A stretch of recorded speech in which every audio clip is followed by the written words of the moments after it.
Hello everyone, this is Professor Eknath Airi from Divine College of Pharmacy, Satana. Dear students, in last lecture or in a previous session, we already discussed that what is meant by dissolution, then different type of dissolution theories.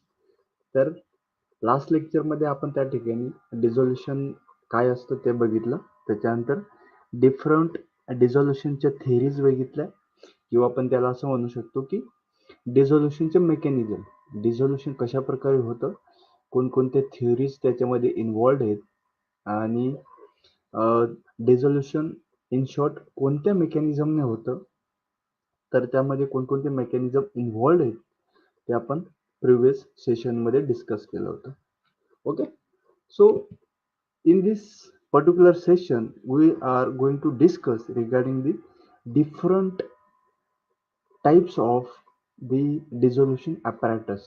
तर ह्या chapter मध्ये आपण different टाईपचे किंवा वेगवेगळ्या प्रकारचे जे काही डिझोल्युशन ॲपरेटस आहेत त्या ॲपरेटस बद्दल आपण त्या ठिकाणी बघणार आहे. तर डिझोल्युशन ॲपरेटसच्या बाबतीत जर आपण त्या ठिकाणी बोलायला गेलो तर एकूण ॲज पर USP टोटल त्या ठिकाणी 7 टाईपचे ॲपरेटस असतात डिझोल्युशनचे. ठीक आहे, तर तुम्ही या ठिकाणी लिस्ट बघू शकता किंवा 7 टाईपचे ॲपरेटसची लिस्ट तुम्ही या ठिकाणी बघू शकता. फर्स्ट वन दिले ते म्हणजे rotating basket apparatus as per USP. हे सर्व USP प्रमाणे. ओके, तर USP प्रमाणे जर समजा कन्सिडर केलं तर एक नंबरला येतं rotating basket apparatus, then rotating paddle apparatus, then reciprocating cylinder apparatus, then flow through cell apparatus, pedal over disc apparatus, 6th one cylinder apparatus, and 7th one reciprocating holder apparatus. Okay, तर आपण list wise त्या ठिकाणी बघायला गेलो as per USP तर अशा प्रकारे 7 टाईपचे ॲपरेटस त्या ठिकाणी आपल्याला बघायला भेटतील. आणि हेच जर आपण USP then BP, IP and EP, तर जे काही युरोपियन फार्माकोपी आहे, इंडियन फार्माकोपी आहे किंवा ब्रिटिश फार्माकोपी आहे, ह्याच्याप्रमाणे आपण जर त्या ठिकाणी बघायला गेलो तर त्याच्या ठिकाणी थोडेफार त्या ठिकाणी चेंज असतील ह्या ॲपरेटसमध्ये. 7 टाईपच्या ॲपरेटसमध्ये त्या ठिकाणी थोडेफार चेंज असतील. ते चेंज काय असतात ते आपल्याला बघायचे. त्याच्यानंतर प्रत्येक डिझोल्युशन ॲपरेटसचं ॲप्लिकेशन काय आहे, कोणत्या टाईपचं डोसेस फॉर्म कोणत्या टाईपच्या डिझोल्युशन ॲपरेटस मध्ये चेक केलं जातं for the testing of dissolution. तर ते आपल्याला या ठिकाणी इन डिटेलमध्ये बघायचे. त्याच्यानंतर प्रत्येक टाईपचं जे काही इन्स्ट्रुमेंट आहे, ॲपरेटस आहे, त्या ॲपरेटसला आपल्याला इन डिटेलमध्ये स्टडी या ठिकाणी ह्या चॅप्टरमध्ये ह्या पर्टिक्युलर सेशनमध्ये आपण या ठिकाणी बघणार आहे. Okay, so let's move toward next slide. So here are the classification of dissolution apparatus. तर डिझोल्युशन ॲपरेटसचे डिफरंट क्लासिफिकेशन या ठिकाणी दिलेले आहेत ॲज पर USP म्हणा, then Indian pharmacopoeia, then British pharmacopoeia, then European pharmacopoeia. Okay, तर different फार्माकोपियाप्रमाणे different टाईपचे त्या ठिकाणी आपल्याला क्लासिफिकेशन बघायचे. ओके, सो आताच आपण प्रिव्हियसली डिस्कस केलं की ॲज पर USP त्या ठिकाणी 7 टाईपचे ॲपरेटस असणार आहेत. First one basket, second one paddle, third one reciprocating cylinder, fourth one flow through cell, fifth one paddle over disk, sixth one rotating cylinder and seventh one is reciprocating holder. Okay, तर हे झालं तुमच्या USPच्या बाबतीत किंवा United states of फार्माकोपियाच्या बाबतीत. जर आपण त्या ठिकाणी IP प्रमाणे बघायला गेलो तर IP मध्ये फक्त 2 ॲपरेटस मध्ये चेंज आहे, म्हणजे खाली वरती आहेत. जे काही बास्केट आहे ते बास्केट ॲपरेटस IP मध्ये 2 नंबरला येतं किंवा टाईप 2 ॲपरेटस मध्ये येतं, आणि जे काही पॅडल ॲपरेटस आहे ते पॅडल ॲपरेटस 1 नंबरला येतं. ओके, तर असा फक्त एकामध्ये चेंज असणारे किंवा एकामध्ये त्या ठिकाणी खाली वरती असणारे. देन बाकीचे जे काही टाईप आहेत थर्ड, फोर्थ, फिफ्थ आणि सिक्स्थ आणि सेवन्थ, ओके, तर हे त्या ठिकाणी सेम असणार आहेत as per USP. Okay, then next apparatus is BP और द ब्रिटिश फार्माकोपिया. तर सेम IP प्रमाणे जे काही ब्रिटिश फार्मोकोपिया आहे त्या ब्रिटिश फार्मोकोपियामध्ये ॲज पर USP जे काही ॲपरेटस आहेत तिथं किंवा ॲपरेटसचे टाईप आहेत ते टाईप या ठिकाणी सेम असतील. फक्त जे काही ॲपरेटस 3 आहे आणि ॲपरेटस 4 आहे ते खालीवरती असतील. तर ॲपरेटस 3 च्या जागी ॲपरेटस 4 असणार आहे, म्हणजे की फ्लो थ्रू सेल असेल, आणि ॲपरेटस 4 च्या जागी ॲपरेटस 3 असेल, जे की रेसिप्रोकेटिंग सिलेंडर आहे. Okay.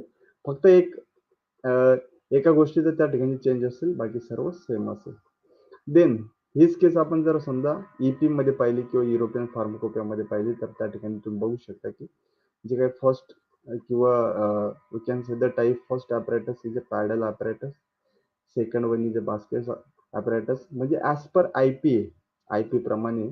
Then same case is the here, which is जे काही तुमचं टाईप 3 ॲपरेटस आहे ते 4 नंबरचा ॲपरेटस असणार आहे त्या ठिकाणी ॲज पर USP, आणि जे काही 4th नंबरचा ॲपरेटस आहे ते ॲपरेटस 3 या ठिकाणी असणार आहे ॲज पर EP जर समजा बघितलं तर.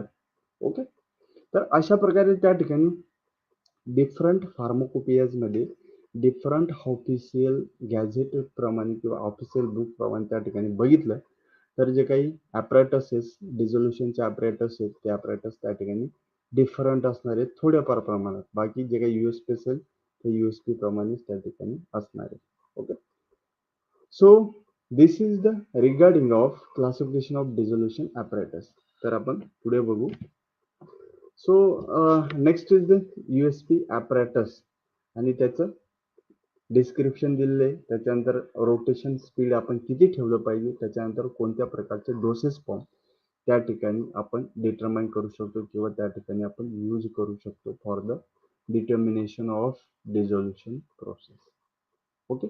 तर या ठिकाणी आपल्याला ॲपरेटस बघायचे, त्याच्यानंतर त्याचं डिस्क्रिप्शन बघायचं, त्याच्यानंतर त्याचं रोटेशन स्पीड बघायचं, देन डोसेस फॉर्म किंवा कोणते कोणते डोसेस फॉर्म त्या ठिकाणी असू शकतात ते आपल्याला बघायचे, किंवा कोणत्या टाईपच्या ॲपरेटसमध्ये कोणत्या टाईपच्या डोसेस फॉर्मचं त्या ठिकाणी डिझोल्युशन केलं जातं. Okay. So type first apparatus is a basket apparatus and it should have the speed of 50 to 120 RPM, 50 ते 120 RPM पर्यंत त्याचा आपण स्पीड देऊ शकतो, रोटेशन स्पीड. देन जे काही तुमचं बास्केट ॲपरेटस आहे, टाईप फर्स्ट ॲपरेटस आहे, त्याच्यामध्ये मोस्टली कन्व्हेन्शनल टॅबलेट्स, चिवेबल टॅबलेट आणि कंट्रोल रिलीज टॅबलेटचं त्या ठिकाणी जे काही तुमचं ओके, जे काही तुमचं डिझोल्युशन आहे ते डिझोल्युशन त्या ठिकाणी चेक केलं जातं. Then type 2 apparatus contains paddle apparatus and it should have the rotation speed 25 to 50 RPM. And या ॲपरेटसमध्ये काय चेक केलं जातं तर ओरली डिसइंटिग्रेटिंग टॅबलेटचं डिझोल्युशन, देन चिवेबल टॅबलेटचं डिझोल्युशन, देन कंट्रोल रिलीज टॅबलेटचं डिझोल्युशन अँड सस्पेन्शन्स.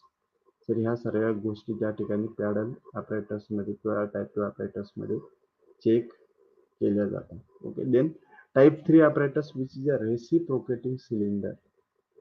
ओके. तर रेसिप्रोकेटिंग सिलेंडरचं स्पीड असू शकतं 6 to 35 RPM. देन त्याच्यामध्ये कोणकोणते ॲपरेटस त्या ठिकाणी किंवा याच्यामध्ये कोणकोणत्या टाईपचे डोसेस फॉर्म चेक केले जातात, तर त्याच्यामध्ये कंट्रोल रिलीज फॉर्म्युलेशन आणि चिवेबल टॅबलेट मोस्टली चेक केले जाऊ शकतात. Then fourth one is a type 4 apparatus is a flow through cell apparatus. तर याच्यामध्ये स्पीडचे कोणत्या प्रकारे त्या ठिकाणी कंडिशन मेन्शन केलेली नाही आहे ॲज पर USP. देन याच्यामध्ये mostly extended release, poorly soluble, API powder, granules, then micro particles and implants जे काही आहेत ते मोस्टली त्या ठिकाणी चेक केलं जातं. Then type 5 apparatus name as the paddle over disk and it should have the speed of 25 to 50 RPM. Okay. आणि याच्यामध्ये मोस्टली ट्रान्सडर्मल जे काही ड्रग्स असतात ते ड्रग याच्यामध्ये किंवा फाउंडेशन डोसेस पण याच्यामध्ये मोस्टली चेक केले जातात. Then next apparatus is the type 6 apparatus which is a cylinder. Okay. तर याच्यामध्ये पण स्पीडची कोणत्या प्रकारची त्या ठिकाणी कंडिशन मेन्शन केलेली नाही आहे. आणि याच्यामध्ये पण सेम ट्रान्सडर्मल फॉर्मेशन चेक केले जातात. And last and 7 number, or we can say the type 4 apparatus is a reciprocating holder, and it should have the speed of 330 rpm. Okay, so याच्यामध्ये mostly control release or we can say non disintegrating oral and transdermal formulation या ठिकाणी याच्यामध्ये check केले जातात. Okay, so हे होतं तुमचं different टाईपचे यूएसपी अपॅरेटस, त्याचं डिस्क्रिप्शन, त्याचं रोटेशन स्पीड आणि मोस्ट इम्पॉर्टंट की कोणत्या प्रकारचे डोसेस फॉर्म त्याच्यामध्ये चेक केले जातात. ओके, तर पुढे बघू आपण. तर आपण याच्यानंतर पुढे बघणार आहेत की प्रत्येक जो काही अपॅरेटस आहेत डिझोल्युशनचे अपॅरेटस, त्या डिझोल्युशनच्या अपॅरेटसला आपण या ठिकाणी डिटेलमध्ये स्टडी करणार आहे. तर फर्स्ट वन आपण बघू, म्हणजे आपण वन बाय वन त्या ठिकाणी बघणार आहे. त्याच्यामधला फर्स्ट वन बघू, तो म्हणजे rotating basket apparatus. Okay, as per name तुम्ही बघू शकता की त्या ठिकाणी तुम्हाला बास्केट दिसेल. ओके, एक छोटीशी त्या ठिकाणी बास्केट असेल आणि ती बास्केट तुमची जे काही सिव्स असतात त्या सिव्हने त्या ठिकाणी कंटेन असेल, किंवा we can say the pores त्याच्यावर जे पूर्ण अवेलेबल असतील आणि आपण आपला डोसेस फॉर्म ड्रग किंवा टॅबलेट त्याच्यामध्ये इनकॉर्पोरेट करू शकतो. ओके, आता थोडक्यात आपण याचं डिझाईन बघू. So it is or its vessel is contained with, or we can say made up of, with the borosilicate glass. Then it is a hemispherical bottom bottom त्या ठिकाणी तुम्हाला बघायला मिळेल. Then it should have the capacity of 100 ml solvent, जे काय असेल ते dissolution media, sorry, 1000 ml, or we can say the 1 liter, almost of the 1 liter of dissolution media should be occupied over there. Then याचा जो काही shaft आहे तो shaft बनलेला असो स्टेनलेस स्टील पासून. ओके, 360 जे काही ग्रेड आहे त्या स्टील पासून ते बनलेलं असतं, म्हणजे ते करोड फ्री त्या ठिकाणी असतं. Then rotate smoothly without significant wobble. Okay, then speed regulator should be there. Then water bath should be maintained at the 37 degrees Celsius, at a plus minus 0.5 degree Celsius. आणि याच्यामध्ये कोणकोणत्या प्रकारचे डोसेस फॉर्म चेक केले जाऊ शकतात, तर tablet, capsule, chewable tablet and delayed release formulations या टाईपचे त्या ठिकाणी डोसेस फॉर्म याच्यामध्ये ह्या डिझोल्युशन अपॅरेटसच्या अंडर चेक केले जाऊ शकतात. ओके, याच्यामध्ये तुम्ही बघू शकता अशा प्रकारचे अपॅरेटस असणारे बास्केटचा शाफ्ट असेल. देन सॅम्पलिंगचा पॉईंट दिला आहे की मिडलला प्रॉपर त्या ठिकाणी सॅम्पलिंग करणं गरजेचं आहे. देन व्हेसल दिले तुम्हाला ते, अँड देन बास्केट त्या ठिकाणी दिले ज्याच्यामध्ये तुम्ही तुमचा ड्रग पोर करणार आहे. Okay, so here are some advantages and disadvantages of that particular dissolution apparatus. So advantages: it is a full pH change during the test. It can be easily automated, which is important for the routine investigation. Okay, so as well as also disadvantages are there. So first disadvantage is a basket screen is clogged with gummy particles. जर समजा गमी particle असतील तर ते जे काही basket screen असेल ते screen त्या ठिकाणी ब्लॉक होऊ शकतं. Then degassing is particularly important, तर याच्यामध्ये डिगॅसिंग देणं मोस्ट इम्पॉर्टंट त्या ठिकाणी आहे. Then mesh gets corroded by HCl solution, तर जी काही मेश असते बास्केटची ती मे बी HClचे जर समजा सोल्युशन असेल तर ते त्या ठिकाणी करोड होऊ शकते. सो हे होतं तुमच्या different types of dissolution apparatus बद्दल. रिमेनिंग पार्ट आपण पुढच्या लेक्चरमध्ये बघू. सो इथंपर्यंत व्यवस्थित प्रिपेअर करा, जर काही प्रॉब्लेम असेल तर ते विचारा. Okay, so thank you so much for being here. Thank you.